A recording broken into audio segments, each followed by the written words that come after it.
At 0547, a Mavic 3T recon drone was aloft at 280 meters over the Bakhmut. Chasiv Yar rode its thermal optics, painting the terrain below in high-contrast black and white. 3 kilometers west, the Ukrainian drone crew from the 427th Separate Unmanned Systems Brigade held position. Call sign Ryrog sat in a ruined basement. 4 Ryrog-10 strike FPVs prepped on a plastic tarp, each armed with a 2.8-kilogram charge. In the next 10 minutes, their reality would shift. They would dismantle an enemy infantry column of more than 20 men before they could even contest our line. The enemy moved in the open, falsely trusting the cover of darkness. The Mavic operator acquired them immediately.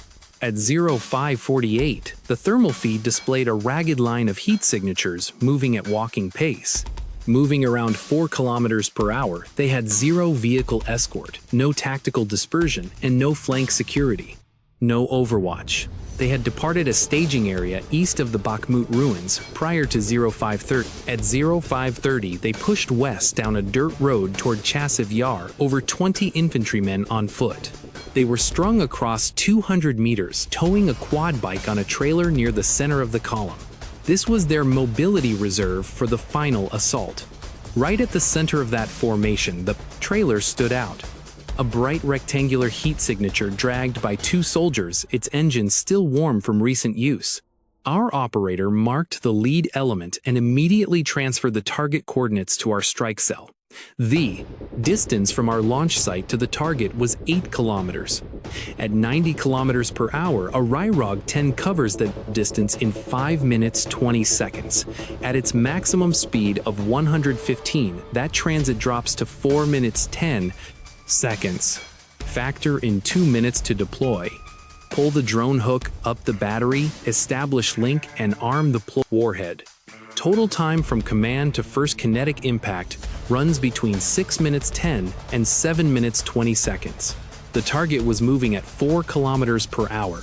In 7 minutes, they'd cover barely 500 meters. They were trapped. It is simple tactical math, and on this battlefield, that is a death sentence. The coordinator contacted the 24th Brigade's Fire Direction Center at 0549, confirmed over 20 enemy moving west, requesting fire support, suppressive missions along their vector. The fire control element responded immediately, suppressive fires approved, engaging. The primary objective was not artillery kills but containment, keeping the enemy pinned to the exposed road. We blocked their escape into the tree line 150 meters south. Artillery shapes the corridor, FPV sweep it clean. 8 kilometers southeast, a must-be howitzer crew received the fire mission. At a sustained fire rate of 5 rounds per minute, their first high-explosive shells would impact within 3 minutes, but modern tactics dictate simultaneous coordination. The drone operators did not wait for the artillery to make impact. Launched at 0550. The first Ryrog-10 cleared the operator's hand immediately, its high-performance electric motors climbing with a thin, rising whine. A reinforced carbon frame carrying dual day and night, optics carrying a 2.8-kilogram warhead. Cruising at 90 kilometers per hour, the command console showed Mavic's thermal feed on the left and the strike drone's camera on the right. Grainy, compressed, yet functional.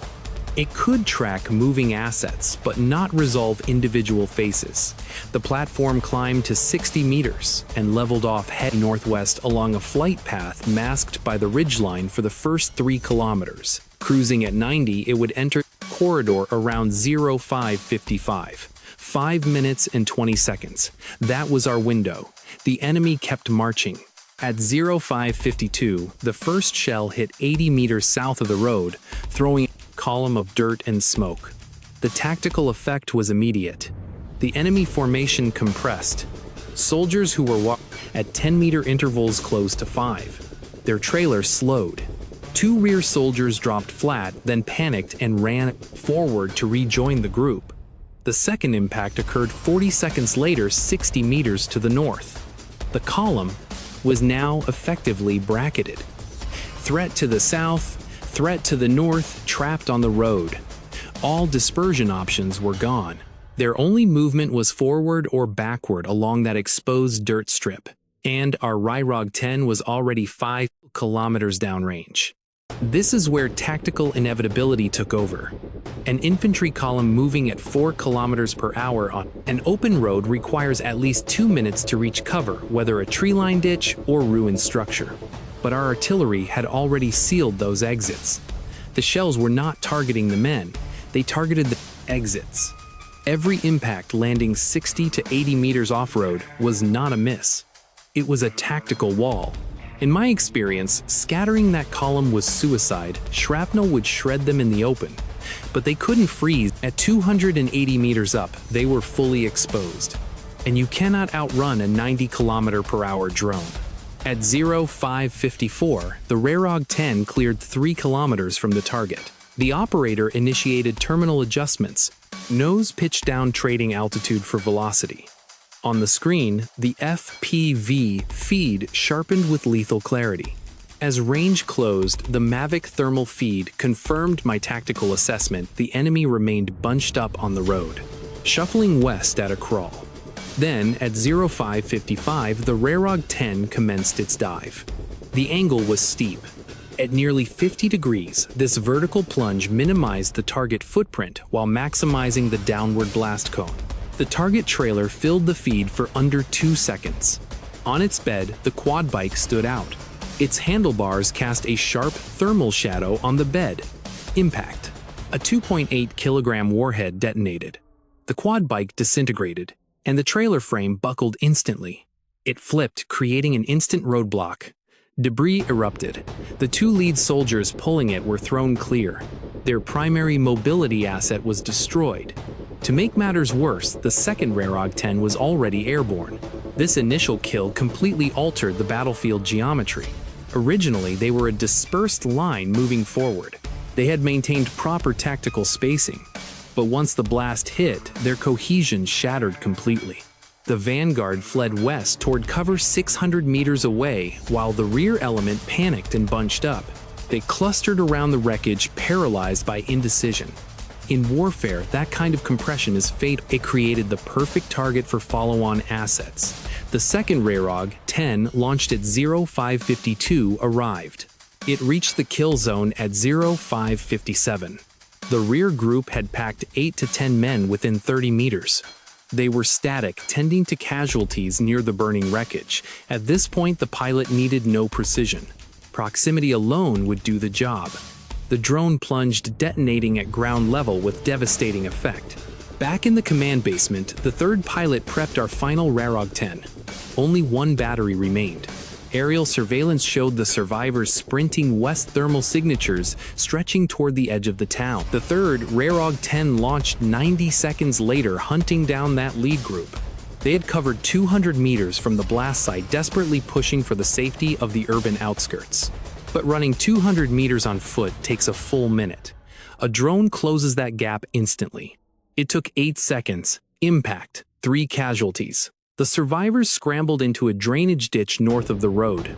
Our artillery immediately shifted fire, dropping 2 high-explosive rounds into the ditch to bracket their position. The tactical message was clear that ditch was no cover, but a walled kill zone. The fourth Ryrog-10 launched. Arriving at 0601, it found the enemy column completely destroyed as a cohesive tactical unit.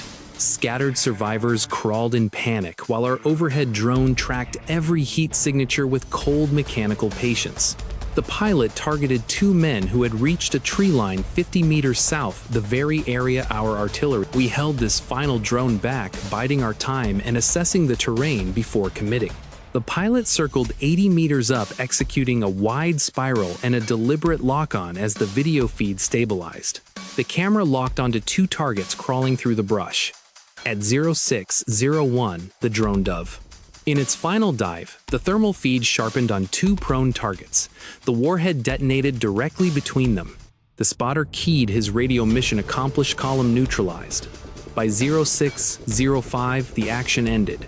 18 minutes from initial visual contact to the final kill. 4 Ryrog-10s deployed minimal artillery fire and 1 scout drone, still holding station at 280 meters with 40% battery. Below, across a 400-meter kill zone, lay a burning trailer, a shattered quad, and the wreckage of an assault element that was 20 strong just 10 minutes ago.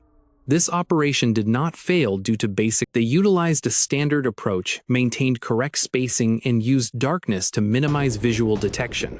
But they failed because we held the high ground of constant observation. Our thermal feed at 280 meters negates the night.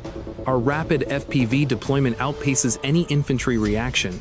Finally, artillery does not need direct hits. It simply funnels the enemy directly into the waiting drones. This entire engagement required only 4 Ryrog-10s, 1 Mavic 3T, and a few 152mm shells. Those artillery rounds cost next to nothing compared to their targets. Now, somewhere along the Bakhmut Chasiv Yar corridor, another hostile force is assembling in their staging area. They check their gear, preparing to advance west, cover of night. They target the same route. Our Mavic is already airborne.